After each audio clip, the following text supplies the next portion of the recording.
Today we're going to be going over the maintenance of your M100R4.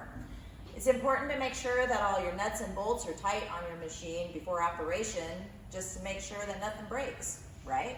So we do get lots of questions about what maintenance is required on the machine, and so we're going to start with some of the things that you ought to check at least once a week. They do loosen up as you're using your machine, so we're going to start here today with your guide blocks. So on your M100R4, there are 6 bolts on each side, and they have a little lock wash here. You're going to want to make sure that these are snug but not over tightened, so that your block slides completely straight on your rail.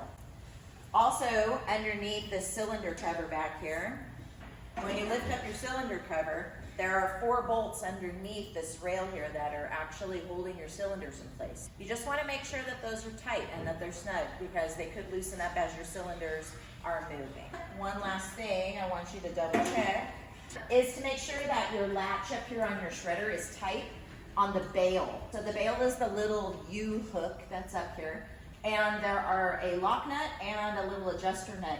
This could loosen up over time just from the vibration of the shredder, but you want to make sure that they're snug so that when you lock this in place over your bail hook over here, that when you hit your shredder tube or you move this, that this is solid and stationary in place.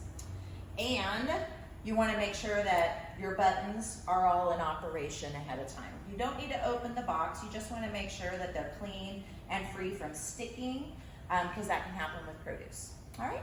So thank you everybody for joining us today on the maintenance of your M100R4 that you should be checking weekly to make sure that it's operational.